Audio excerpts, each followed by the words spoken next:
friends, comrades, family members. Yes, fake monsters. Real monsters.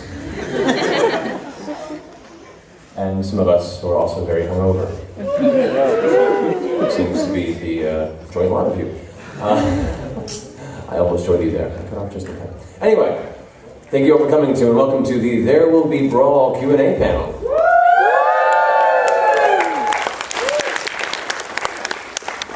My name is Matthew Mercer.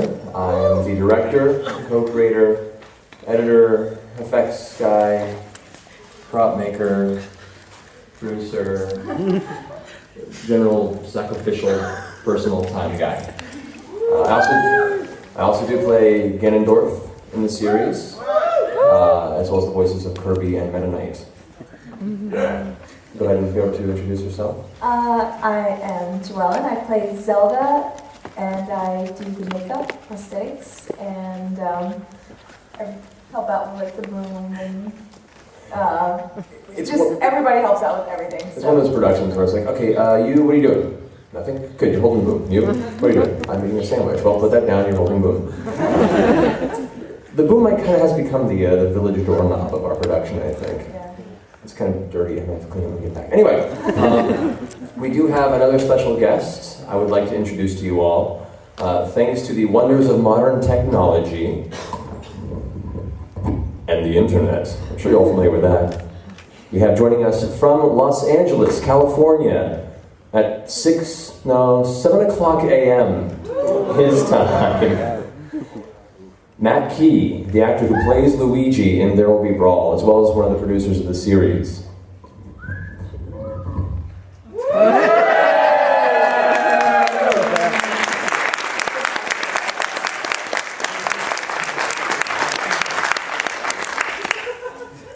Hey Matt, can you hear us?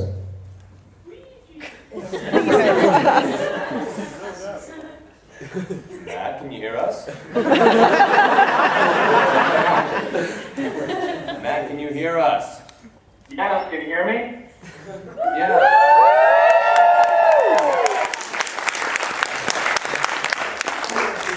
Time where I pull up a penis?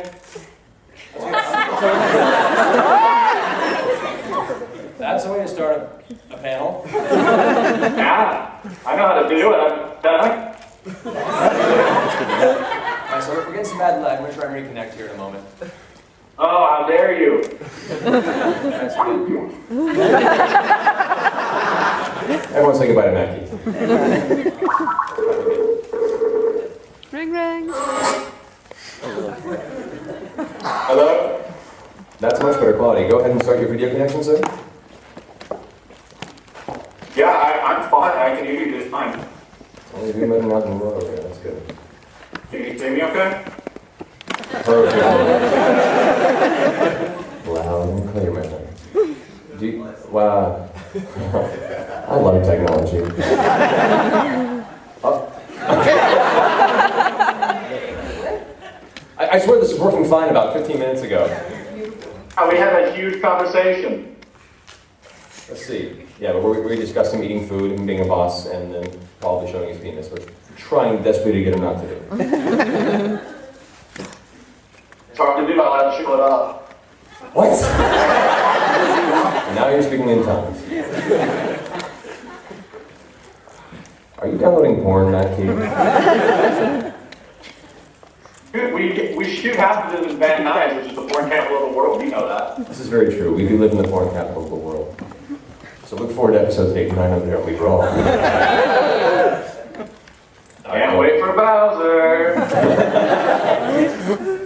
All right, well let's go ahead and. Wow, you look hideous right there. Me? All right, let's try the. Hold on, did you just say I look hideous?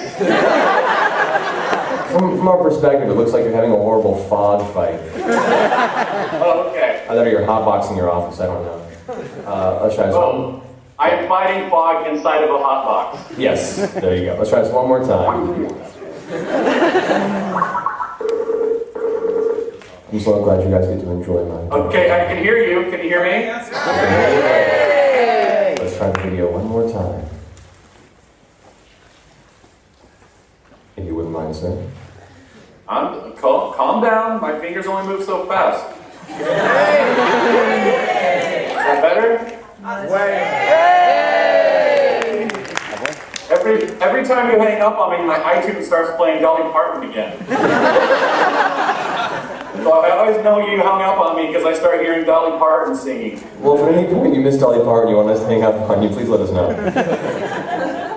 So anyway, for those of you who here is not familiar with the series and just decided to show up to see what this is about, or you were bored and drunk and stumbled in. All right, cool.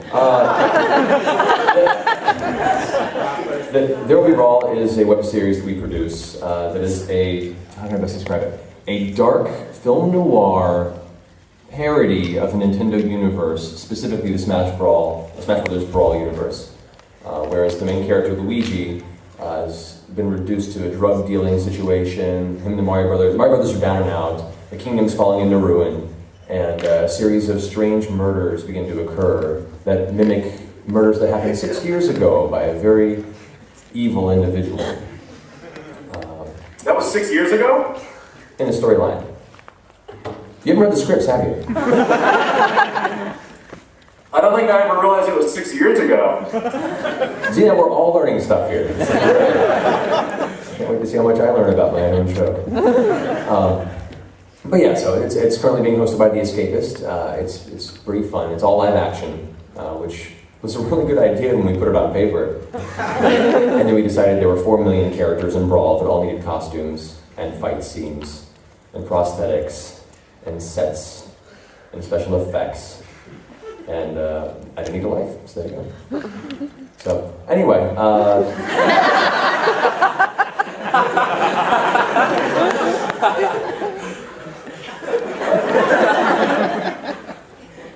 This is a great idea.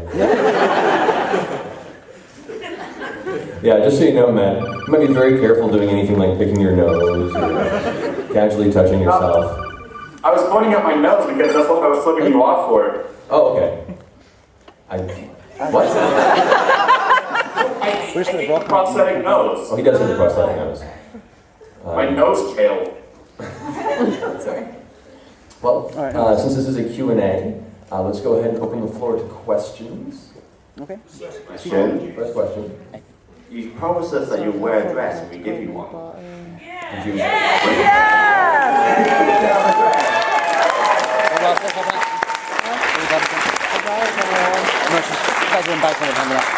You have to excuse me, Matt. I have to go put a dress on.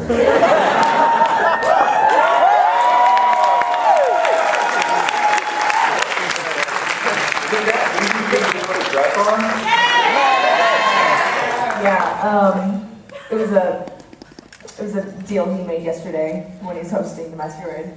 And he's putting his skirt on right now. Very fancy for you.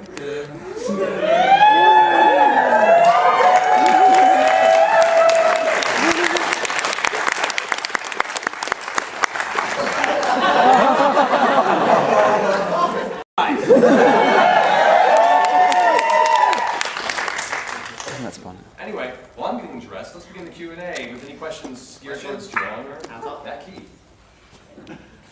Oh, don't be shy. This is a question that's been asked before, but like, where did you come up with the idea of There Will Be Brawl? Like, how did it start out? Let me project now, because I'm being laced up.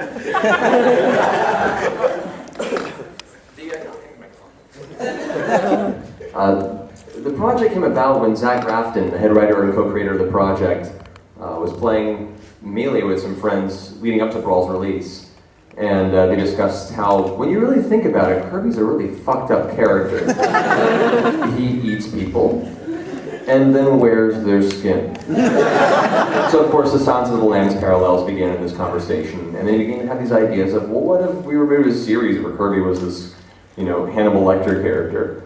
And then what if everyone else is really messed up? And then we had a meeting at a cafe late one night, and just shot down all the characters in Brawl, and how they would fit into a dark, noirish world. And we were like, this would be a great series to make. It'd be a lot of fun.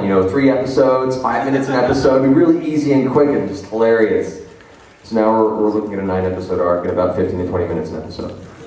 The good news is, though, when the series is finished, we're going to have a feature-length film pretty much done of this project, and depending on how creative we can be with its release, we can hopefully have a DVD available.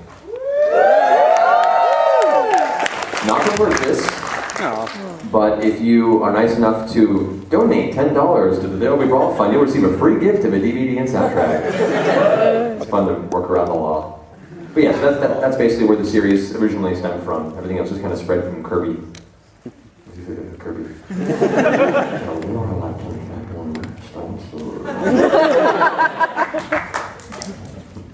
Next question. Oh, it doesn't.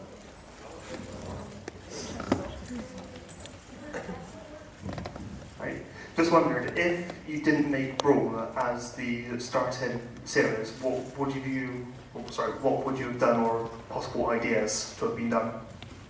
If I hadn't done Brawl? Yeah. Oh, there's a lot of ideas out there. Some of them may come to fruition one day. We originally began doing short skits for the internet. We've done a couple of cheesy videos and fun video game parody shorts. We have a Fable 2 parody we have on YouTube that a bunch of us made.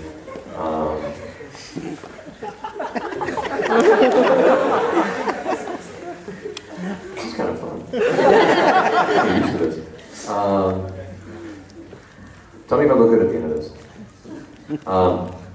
There's a couple ideas. I come from a big video game background, and that was a lot of inspiration I had as far as video game parodies actually getting good attention online was when Street Fighter, the later years, came out on College Humor. And I was like, all right, there actually is an audience for this type of humor.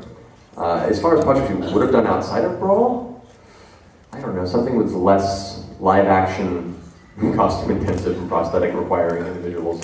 I told everyone my next web series is going to be 2 people in a room with normal clothes talking for 45 minutes. Because that'll be a lot easier to do.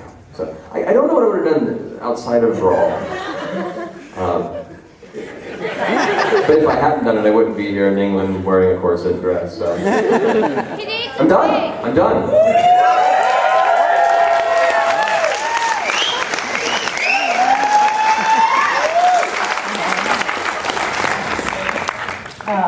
Matt Key. Check Yes. out Mercer.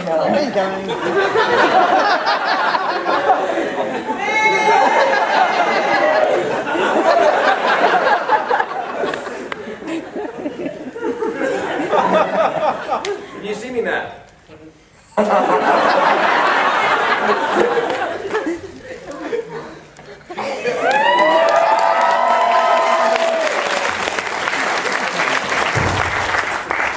Don't tell anyone. I'm on email right now, by the way. That's great. Let you screen cap that. You're a good friend. I don't even know how to do that on my Mac. I can do that on my PC. Well, good. All right. So, next up in the queue. Hi, this is JoEllen. What was the hardest costume thing for you to make, and which was your most fun? Oh, let's see. Making the Peach costume, there's actually a whole group of people who help out with the costumes and the makeup. And when we first started, it was a big rush to get things done. So we all worked on the Peach dress together, and that was probably I think that's one of the pieces that we made from scratch. Most of the costumes we found from Salvation Army and kind of put it together and altered it to make it happen. Like the space suit for Pigman. Olimar from Pigman, yeah. That was a flight suit, I think, at a Army Navy surplus store or something like that. Because it's a little different from like cosplay, like usual cosplay where you make everything from scratch. Most of the things in Brawl are store-bought and just altered to fit the character. But let's see, the hardest one. I don't know. Damien. Which one? Falcon. Oh, Falcon. Yeah. Well, I wasn't there for Falcon. Captain Falcon. Which is why it was so hard for everyone else. Yeah, just so you know, JoEllen was a costume head, and then suddenly had this wonderful fairy project she began working on, which flew her to Russia and Italy and Germany. But she always seemed to leave for the 2-week period in which we had to make costumes and do makeup and shoot the series. So she'd come back in time to watch the finished product and be like, that's really cool. And we're like, yeah, that was.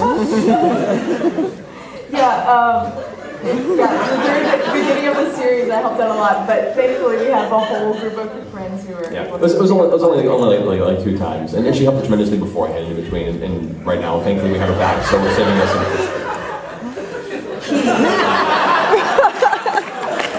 This is the classic American hospitality. Matt Key, I'm going to put 2 noses on you next time. Oh, you bitch.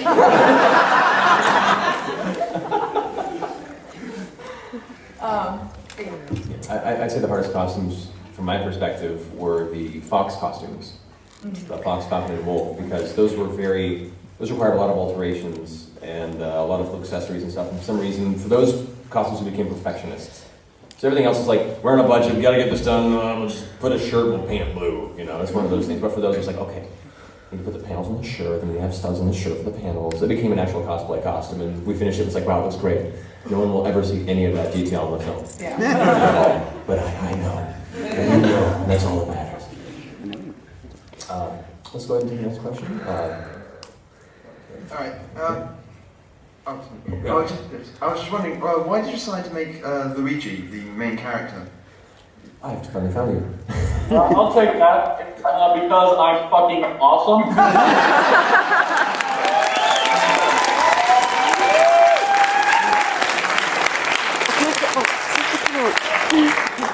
What you tell? Yeah. There you have it.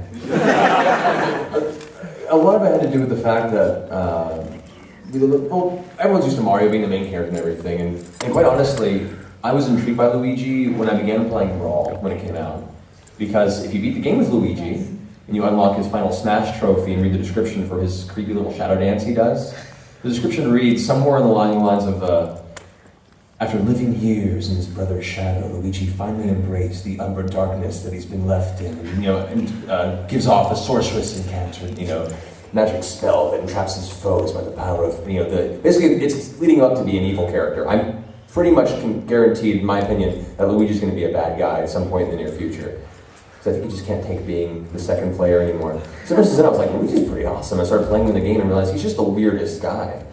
Like, he's not just like a lamer version of Mario. They made him just like rock like a boat and twitch his nose for no reason. And just like, this guy is weird. And so when we were discussing the series, you're like, well, nobody would really expect Luigi to be the main character. And plus, it would make it more interesting to show his arc as well. And I wanted to see that. So that was mainly the reason. Well, it was the secondary reason. The main reason was because Mackey's fucking awesome. Actually, interesting story. When we were casting this series, we had the hardest time finding a Luigi. And hopefully, I don't think I can put much of the audition reel on the DVD because it might not be good for some people. But literally, we had 2 days straight of open auditions, and we had so many people coming off the street and just do terrible jobs. And we finally cast Mario. Paul Duraso, who plays Mario, came in, and it was fantastic. Kat Steele, who plays Peach, came in, she nailed it. And the most important character, Luigi, for this project. And so my friend Clive, who was helping out with stuff, and Paul, who became Mario, said, I have a couple friends of ours that do Acme Comedy Theater. They could, Matt Key, and a bunch of these guys in Brawl do improv out there in LA at the Acme Comedy Theater. And so they were like, well, we got some friends you can throw our way. And we had Tony Rago, who plays Link, and Matt Key come in to audition. And Tony came in and did a really great job. I'm like, oh, I think that's a really good actor. And then Matt Key came in looking like Matt Key with a green t-shirt and blue jeans. I know how to audition. and he nailed it. And we were like, oh, Tony was... I really want to see those other audition takes because I still don't know what I had that those other guys didn't. Just FYI.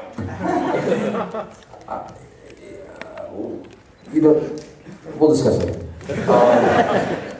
Not that you bring it up. No.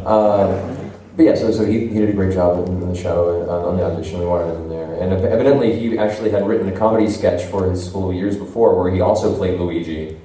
So it was more of him reprising the role, if you will. I've played Luigi 3 times in different productions. Typecast. Alright, so let's get another question. Where flowers, and the morning was like, "Hey, back to row, we'll celebrate." What are you eating and is it tasty? What? What are you eating and is it tasty? I was eating a McDonald's sausage biscuit. And it's the only thing from McDonald's I allow myself to eat, and I only eat it when I wake up really fucking early.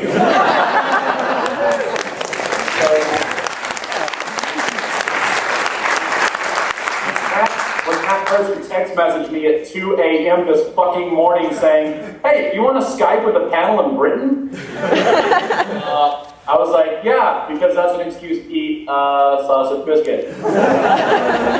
Drink some chai tea early in the morning. Well, thank you very much for giving up your morning and being with us, Matt.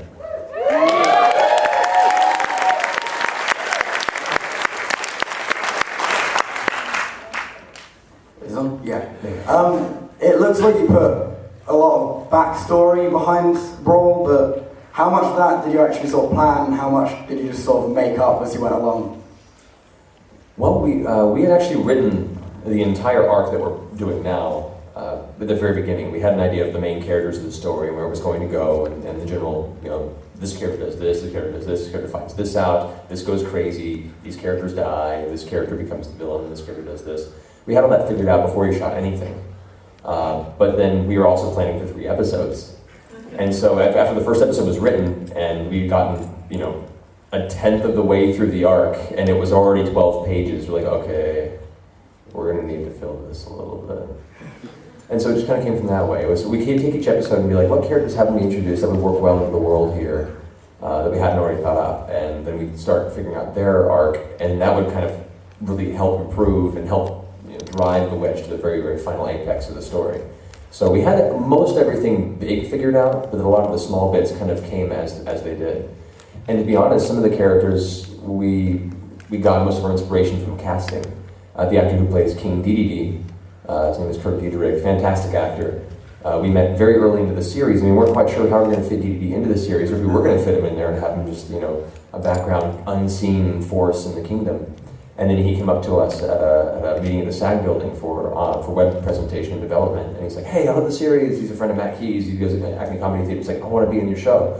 And I looked at him and went, "Do you fancy being a penguin?"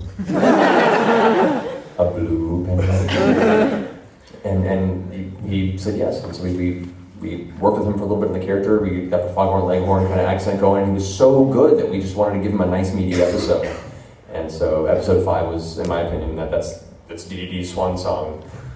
So yeah, a lot of it based on the actors, a lot of it just kind of came along the way, but we knew the general arc and filled it as we went. You should also know that Kurt Diederich is one of the biggest guys I've ever met. He's a big man. Has a tall, wide personality, voice, and love. There's a lot of love to give. Drafting the coat for that was really fun. Going to find like an extra large size and then being like, okay, that's not big enough. And then like actually sewing it together and being like, this is, I could sail a ship with this thing. It took 2 of us to put the costume on him. Yeah. Not joking. Oh, it's fantastic. He's awesome. All right, let's do a question over this side. Jill in the black hat over there. Would you ever consider doing a Final Fantasy take on like the Will Be Your kind of comedy? I'm a very big fan of Final Fantasy and have been for a very long time. Because of my closeness, I wish not to taint. It would be something to consider. Once again, after this project, I want to take a break from very, very intensive costumes and epic fight scenes and things like that for a while. Plus, there's already a lot of really good Final Fantasy parody and stuff online. It would be something to consider down the road, most definitely, because it is something I really enjoy and understand and appreciate. And plus, we could have Matt Key play Sephiroth, which would be fantastic. He'd be good with long silver locks and a big sword. You do that, right, Matt? I don't even know what you're talking about. I didn't know half the Nintendo characters when we started this project. Yeah, actually, we have some great B-roll footage down the road where we have a bunch of the cast who've never played Brawl before. very drunk playing Brawl for the first time. And that was amusing. Tony Rago. Yes. The guy who plays Chief Link. Oh my God. He is the funniest drunk ever. I think he picked Link and then lost first in the round and then decided to just shout pussy at everyone else for the rest of the entire fight. Pussy! Link, still it! Why? Because you're a pussy! I wasn't actually shouting at you, sir. But yeah, so, what was the question? I got one. No, yeah, it's definitely a possibility. We'll see where it takes me, if inspiration takes it. And also if it pays. Because right now, this isn't really paying. It's non-profit, so it's, you know, it's a lot more time than we anticipated to put into it, but, you know, it's worth it for you guys. It's worth it to know that it's appreciated, and, you know, we're all sitting there going,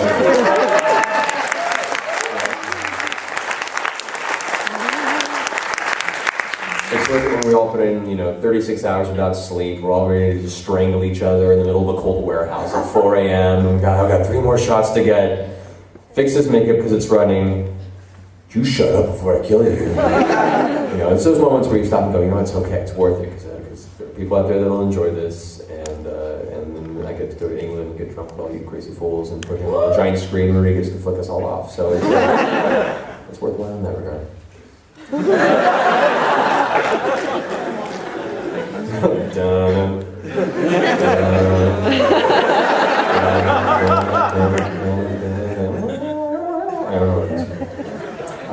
So you have any questions on the second? There's like a sweat sort of some kind. Fancy. Wow. From what I can see, it's great lights in the face. I'm sorry. Well, you said it's non-profit, but I'm just wondering how much this all costs, because there's so many costumes and props, and it looks like you're really using good quality cameras and everything. How is it funded? Is it were you calling in a lot of favors from people in the industry? A combination of The Escapist does fund the series. The Escapist, I'm sure some of you know from Zero Punctuation. Yay! There's some really, really cool content in there. And they approached us when we put the first episode out. We literally paid for the first 2 episodes out of pocket, which was easier because we only had like 4 or 5 characters in it at the time. But we were like, oh, well, we're done. I hope people like it. And we put up a donation page and people started donating a lot of money to it. We started getting episode 3 underway. I was like, this is awesome.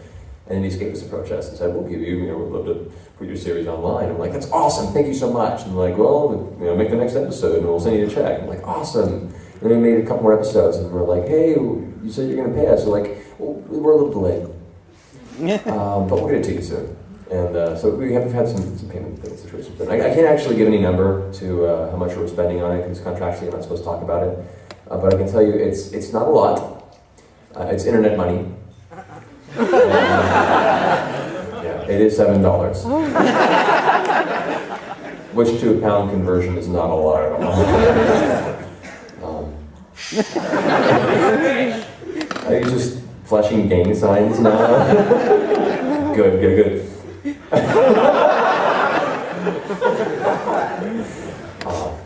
Smack you, keeping it real.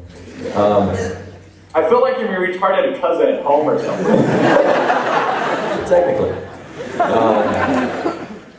But no, it's not a lot of money. It tends to go over budget because we have much larger scope than we anticipated. We want at this point in the series. It's like, can we get a prison to film in? No. Then let's build one. Which was episode 7. It was building a prison. So you get to see that next Friday. So it's a lot of favors. Like I already owned a camera that I had saved up for and bought a couple years ago because I was me and a group of other friends who were all actors and like we have all these great ideas for stuff, but we can't make it because none of us has anything to do this with. So I saved up and bought a camera. I'm like, I got a camera. It's like, oh cool. None of us knows how to edit. So I learned how to edit. And then I spend more time behind the camera than in front of it now, but that's the curse of you, the filmmaker. So we have a lot of favors we call in. A friend of ours, Indigo, who's a fantastic photographer, lent us this large, extremely expensive lighting kit because he just liked the series a lot. And he lent us a secondary camera for episode 4. I think it's amazing that like since we started, every episode that comes out, more and more people come out of the woodwork, and they're so excited about the series, and they really just genuinely want to help out. And we're really blessed to have fantastic friends who are just excited for the project. It's incredible. It's humbling. And when the series is done, I'm going to be paying so many years of servitude to so many people for this series. We have one gentleman who's one of the special effects supervisors on Battlestar Galactica, interested in photos at Comic-Con. So, if you guys need help with effects at all, I'm like, okay. So we'll see. Hey, tell him who Chloe's dad is. Chloe, who plays Malin in the series, Brothel. in the brothel scene in episode 5. Her name is Chloe Dykstra. Her father is John Dykstra, who is the main visual effects supervisor for all the Spider-Man movies. A bunch of other Hollywood films, the Inglourious Basterds that just came out, the Tarantino film. So right now, me and Matt Key's goal is to try and convince him to help out with the series. He was the guy who invented the effect for the lightsaber, right? Yeah, he invented the lightsaber effect. He worked on the first Star Wars film. Like, this guy's a huge history. I think really, his resume is pretty good. But if you really want to top it off and make it in this industry, you just throw There Will Be Brawl on there. As IMDb, and he's good to go. Let's go to another question. Then if we'll get to you guys what you guys say. You're saying that people are sort of coming in off the street for open auditions. So were people very excited about this small non-profit project right from the get-go? You're getting people who you didn't really know coming in, or was it friends of friends of friends who were just interested in doing something to get themselves out there? Ironically, we held open auditions to just anybody from the Backstage West website. Which Backstage West is an actors and theatrical newspaper in Los Angeles. I don't know if they have a very show here or not, but we put up a call. People submitted their resumes and their headshots and stuff. And we picked the ones that would visually fit with the characters and have them commit to the audition sequence. And they were mostly terrible.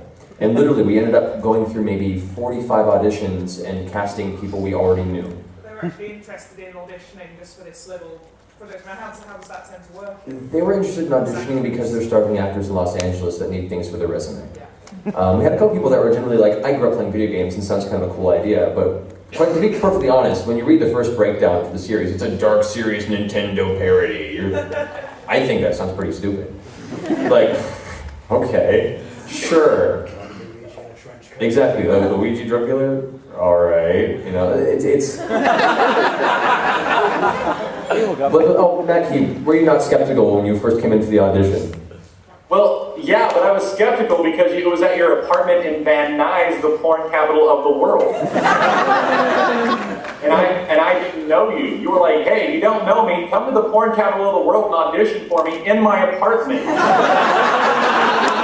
Which, for the record, he booked the audition.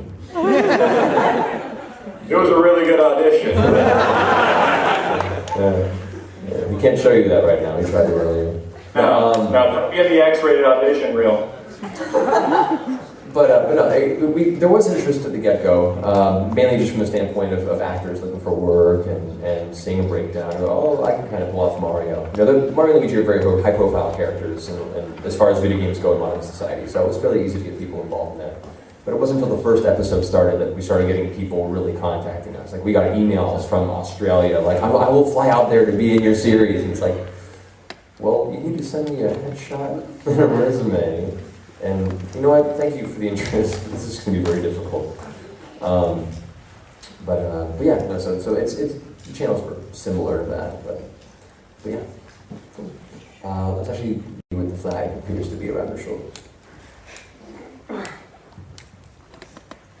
You're wearing a really nice dress. It's absolutely gorgeous. What do you think? You need to wear a wig as well. Oh yeah.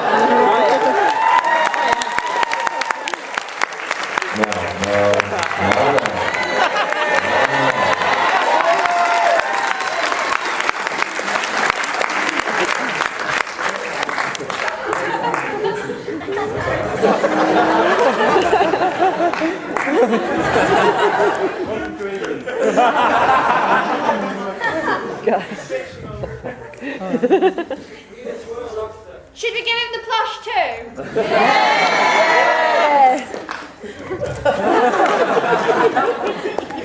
Morning, baby!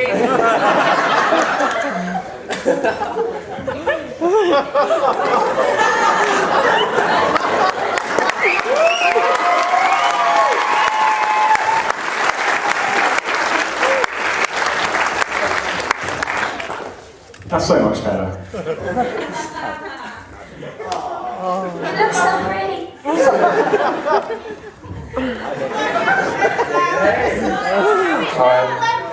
I did it.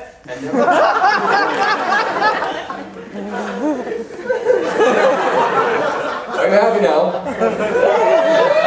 Hey Matt, you want to see something? I don't know if I do or not, do I?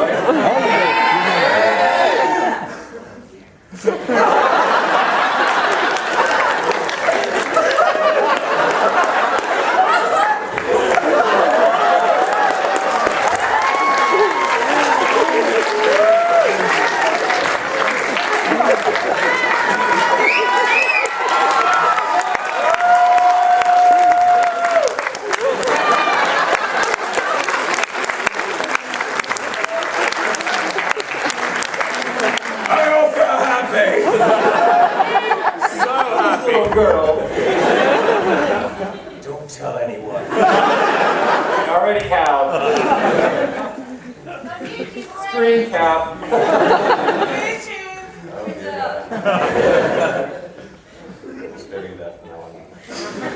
All right. The next thing they're going to say is, "Hey Matt, I bet you look really good in that thong."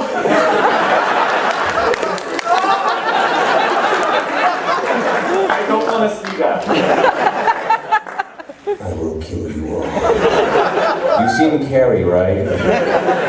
This close. No.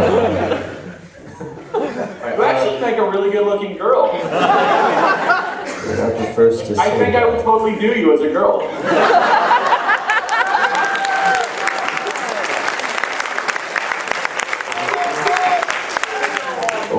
I'll have you into audition for the next project. Alright, next question. I was just wondering, what's your favourite moment in the series so far and why? Let's actually run down for everyone on that. It's really hard to say. Let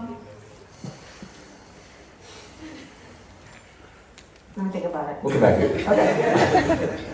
Matt Key, what is your favorite moment in the series and why?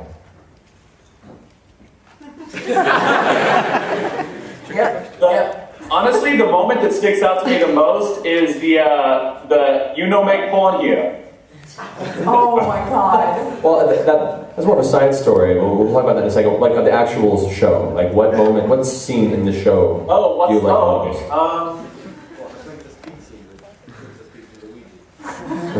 Was it having Cat Steele's Princess Peach riding you in a hotel room?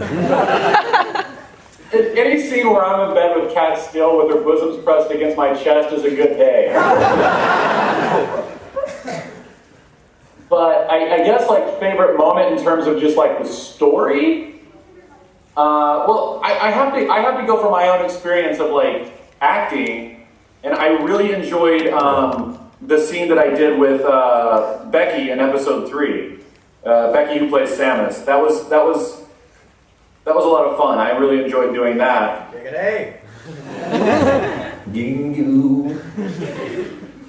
But in terms of like just watching, like anytime Mario fights a giant monkey, that's a good day.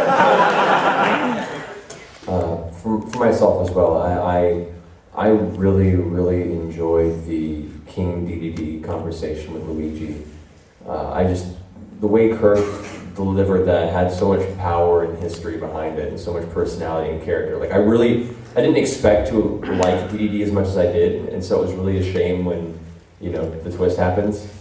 But it was. I really enjoyed that scene, and I was really happy how the Mario and Donkey Kong fight scene came out as well. Like that was really fun to shoot, especially since as you've seen the blooper reel. There's a sequence where Donkey Kong's supposed to throw a barrel at Mario in the face, but he's not actually supposed to throw it because we cut, and Mario's supposed to put up his arms to block it, and he didn't, and the barrel slipped. And a lot of the fake blood that was on Mario's nose began to no longer be fake. But Paul Durso being a camper's like, just keep going, it's gonna be alright, it's fine, it'll blend in, it'll be great. Alright, so that was fun. Thinking about it, I think the scene where Luigi goes to see Captain Falcon in the backstage of the club. Well, the whole sequence of going to the club and then poor Pokemon trainer getting hit on by everybody, and he's just like, what is going on? He's so innocent. I love him. But the scene between Falcon and Luigi, and yeah, so she'll come back sometime, show your moves. I love that line. But behind the scenes, I never thought about the two actors who played them would do so well. I just never saw them. Not criticizing them at all, but I never thought they would be good actors, and they turned out to be fantastic. So, and some of my favorite characters. So I think that's my favorite scene. As a heads up too, actually, I can't say it because it's not out, but in episode 7, there is one moment that to me is my personal shining moment of the entire series. Anyone else who's played Legend of Zelda Ocarina of Time will also agree with how amazing this scene is. So, keep an eye out for it this coming Friday. And in relation to what Mackie was talking about earlier, do you want to describe the "you know make porn here" story? Yes. Yeah. So the I'm starting to hear my own feedback and it's throwing me off. The scene where Luigi's doing the princess in episode 1. We filmed that at the sleaziest hotel on Sepulveda Boulevard that we could find. Called the Half Moon Hotel. And Matt decided that, let's keep a low profile, we should put a giant flashing neon Nintendo 64 sign in the window. And keep the window open. So when Princess Peach or Cat Still is in bed with me, we're delivering lines back for it.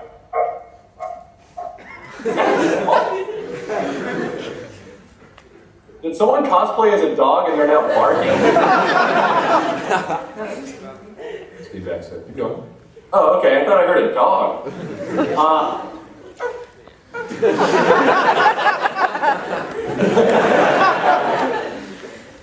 So anyway, while we're filming that scene, we get a loud, well, before we get the knock at the door, we hear Zach Grafton, our writer and one of the producers, outside having a very heated diplomatic discussion with a man who speaks very terrible English. And then there's a knock at the door, and the lady, like this very tiny Asian lady, comes in and, "You no film here! You no film porn here! You get out!" So we had to film like 3/4 of that scene in 5 minutes and get the hell out of that motel. We literally had to start taking equipment outside and tell them we're done. Show her a tape that we hadn't recorded on and pull it out. Like, no, we're destroying it. It's okay. Don't worry. You know, blank tape. And I'm like, okay, don't worry. It's taken care of. We're taking the film out. We're good. And then, all right, action. Okay. No, we're moving this camera now too. That's not the camera we're using. We're good. We're done. All right, go. Yeah. Which, the funny part too is going back in the footage and realizing that part of that we got on film. Which you'll also see in the blooper reel. Let's see, let's move on to the next question. You, sir, you've had your hand up for quite some time, actually. Hello. Sorry, my voice is a bit screwed, so I'll try and keep this short. How many bloopers do you get through in one episode? It's kind of like, how much fake do we get through the bloopers? Yeah. There's a lot of fooling around on set, figuratively and literally. It all depends. It starts off being more playful and lighthearted until all of a sudden we have 7 scenes to shoot. It's 3 a.m. and 4 a.m. and we're all stressed out 5 a.m., 5:30 a.m., 6 a.m., sun's rising. So the bloopers are fun until you reach some point where everyone's like, I have to work tomorrow. Let's just get this done. So yeah, there are bloopers, but they usually trail off by the end of our shoot schedule each time. Unless you're Tony Rago, because he hates everyone. We've got about 5 more minutes for questions, and then we're going to show the blooper reel.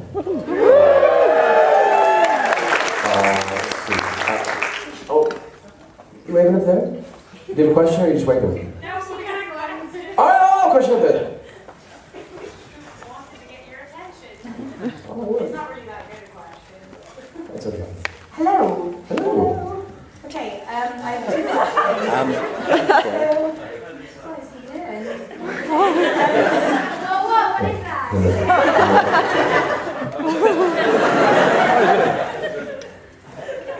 Everything okay, Matt?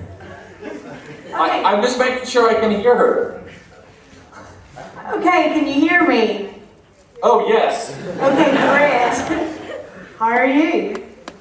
I'm really good. Matt, she sounds cute. Is she cute? She's very cute. Bring her home. Thank you. All right. Okay, my question is, I know you said that you did voice acting, you did Kirby's voice, and I think you did Meta Knight as well, but did you want to play Ganondorf, or did you just decide to? Or was there nobody else as good? Do you put me Also, on? Yes. she wants to know what a sausage biscuit is. How do you get a sausage biscuit? I think it's an American thing, but we don't understand stuff like that. Well, I'll answer the first part about Matt. He answered the second part. The Ganondorf discussion was basically, I've been doing voiceover for a while, but have been pushing more into film. I've done a couple of short films, needed more things for my reel, to be perfectly honest. So as an actor, you want to cut out your reel, and I'm like, if we're going to put all this effort into this project, and all this time, I'm going to be editing it, and organizing it, and using my equipment, I need something to put on my reel. So I need a good character that I think I can pull off, that I can put on my reel. And so we're talking the storyline, I'm like, Ganondorf sounds pretty fun and interesting, I think I can pull it off. And then didn't think quite how much, I didn't think the series would be that popular, I didn't think it would be such a big endeavor, or it would be that big of a character, really. And so it was kind of like one of those discussions where, like, well, I want to do it because I want something that would be fun to do that I can put on my reel. And then ended up just really enjoying the character a lot more than I anticipated, and so it was a lot of fun for me. So I was happy to do that as well. Now, Matt. Yes. What is a sausage biscuit? Well, a sausage biscuit is a very complicated combination of a sausage and a biscuit. Like chocolate chip. Describe the biscuit, Matt. Describe your biscuit, Matt. I already said 12 feet. A biscuit, like, I think, I don't know what you guys would call them in England, because we call them biscuits. Maybe you call them Triscuits over there. I don't know. Scone? It's kind of like a scone. It's like a muffin that's lumpier. Yeah, it's just flour and water, pretty much. It's like a dumpling. It's like a lot of things. Except it's from McDonald's. Yeah. So it's trying to be those things. It's like a bat. A sausage biscuit is like a bat. Yeah. Google it. Google it. 2 bits of bread. It looks fucking disgusting, actually. And we've lost it. I have no idea what's going on anymore. They're rising up against us. That's a sausage biscuit, apparently. Matt, JoEllen, fun. You can't run in that dress. Don't try me. Alright, so we have time for one more question, unfortunately. Hold on, does she know what sausage is? Do you want Matt to tell you what sausage is? Show us! I think I will. Oh, she'll go on Skype with you later. Oh! Definitely bring her home. Alright, the question right up here. This gentleman over here, this will be the final question of the girl. Which, by the way, if you didn't get your question answered here, you're welcome to come outside of the panel and discuss with us. We just have to evacuate the room afterward, unfortunately. So. I'm not a big question, but seriously, the whole the green wig and the whole the dress is really hard. So I've got to say that by the way, but sorry, I can't help it. I'm hungover.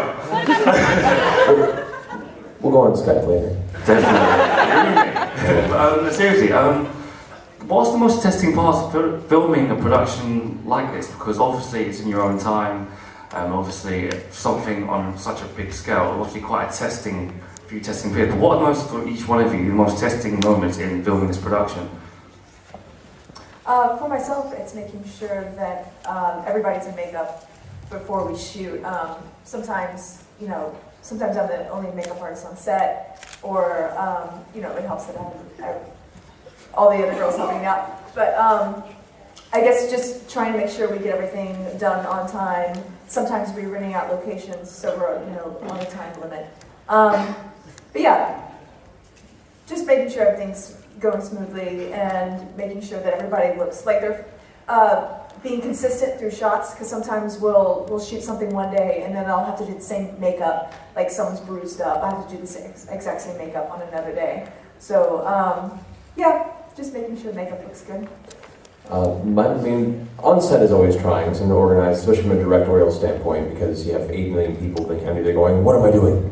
You're like, "Oh God!" And you have people showing up, getting costume makeup. But for me, the most frustrating element, because of the scope of the project, is scheduling. Because it's a project where no one's being paid, none of us are making any money. Most of the crew have day jobs, Matt Key here included. Having to find times where each month we could all get together at a certain time for an exorbitant period of time to get into makeup and costume and then shoot and have, thank you Zach Grafton, 10 to 15 characters in every scene of an episode. Having to schedule and organize all that just on good faith and goodwill of these people wanting to do this for fun is very trying, both on my time and patience and also on my guilt for being like, I'm sorry it's taking so long and everything. So that's the hardest part for me, is just trying to organize and get everybody there at the same time to actually film this stuff. Matt? I'm sorry, I don't even know what the question was. Well, what is the most trying element of this production for you, with its size and scope? Acting. A great job. Am I not wrong? Does Maggie not do a fantastic job?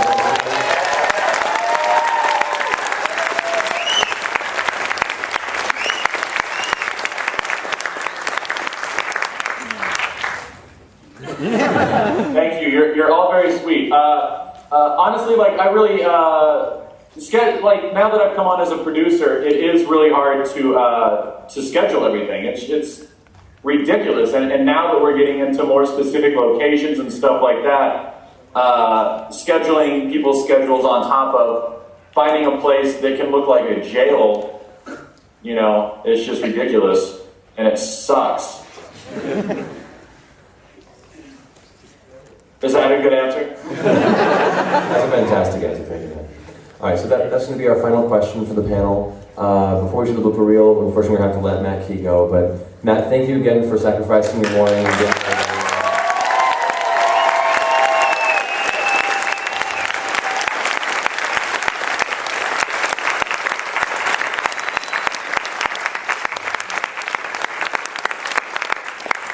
In case you guys are curious, I've been watching The Universe on the History Channel. And they're discussing the formation of Earth right now. They're talking about Pangea, and it's very interesting. Science! Thanks for having me, guys. It was a lot of fun. Have fun over there in Britain, and bring a cute British lady back.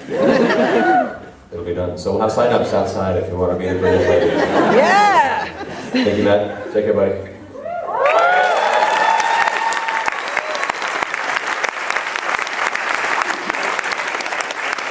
That was such a fun.